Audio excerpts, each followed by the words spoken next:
Hello everyone, it's Emmanuel, also known as Yatuza. In today's sound recreation video, we're going to be going through DIZRUPT Animal, and I'm going to be showing you how to make the one-shot bass off of this tune. Okay, so before we get started, let's go ahead and listen to the track.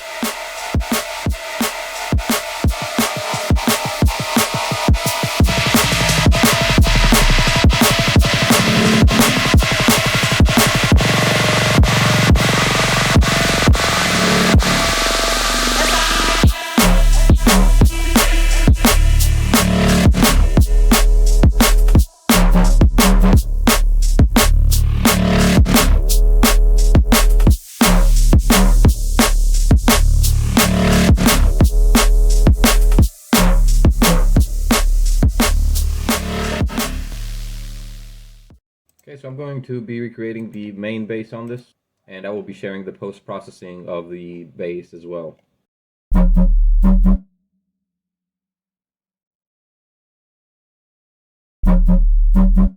Okay, so the bass is not too complicated. It's a couple of sine waves with some distortion, white noise, filtering, and then on the FX we got the reverb, hyperdimension, distortion, filter, and compression. And I'll be showing you how to make this patch from 0, so let's go ahead and initialize the preset. Okay, and once you've got the preset initialized, we're going to go over to analog and choose the sine wave or the basic shapes. We'll do the same here, except on this one we are going to remove bin 1 and only add bin 6. And it is at 70%. We're also going to add the unison to 5 and turn off the random knob. From here, you're going to want to turn off the volume of oscillator B and add the FM from A, and we will map LFO1 to the level of oscillator A.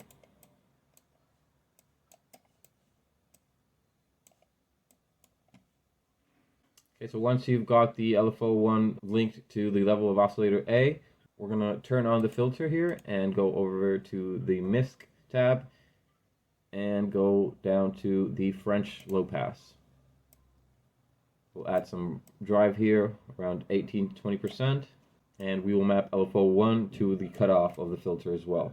Okay, so once you've linked the LFO1 to the filter cutoff, we're going to go over here to the matrix and set the type so that it changes the direction of the LFO, and we will also link this to the level of oscillator B and to the FM from A here. Turn on the sub, and we will add 2 octaves and 3 semitones to oscillator A, and 2 semitones to oscillator B.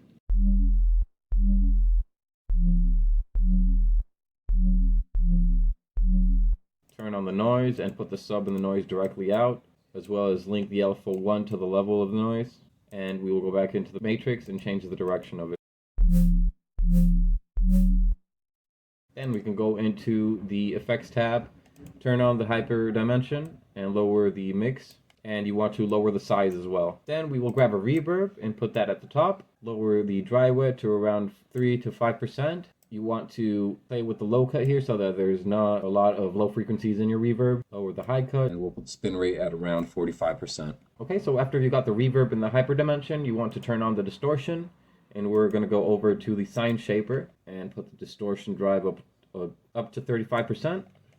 And you want to turn off the drive here to around 25 or 24%. Then you want to turn on the filter and the compression at the very last. So on the filter, we're going to go over to miscellaneous. We will choose the reverb filter. Then we will map the LFO1 to the cutoff, quite short, and to the mix as well, and some more drive. Then with the compression, you want to modify the threshold to around 35 dB. The ratio is fine. Lower the attack so that it's quick. And to the release, we're also going to automate it to LFO1.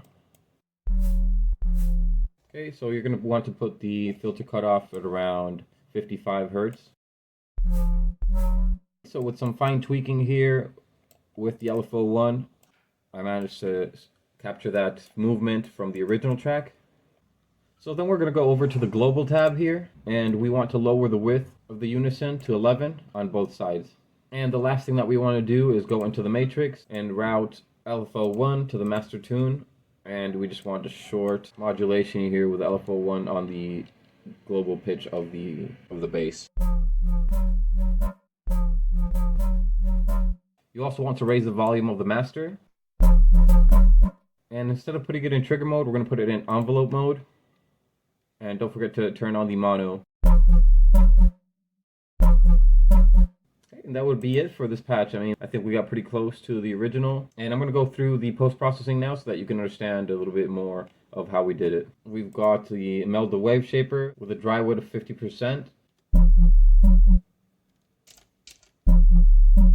We're going to put FabFilter Pro Q3 afterwards just to cut all the frequencies in the low end on the sides. After that, we have Shaper Box. And the Shaper Box is just putting some noise, some pink noise into it with an amount of 40% and the mix at 22%.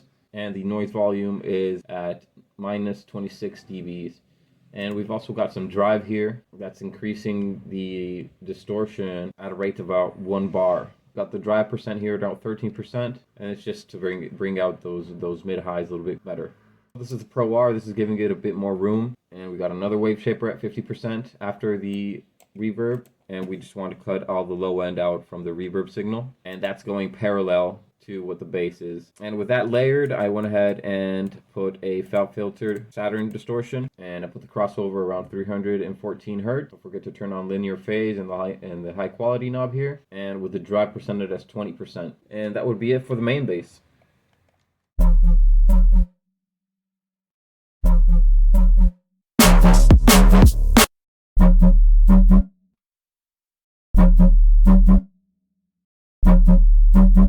Okay, so that would be it for today's sound recreation video. So if you enjoyed this video, don't forget to hit like and subscribe, and I'll see you in the next one. Thank you so much for watching.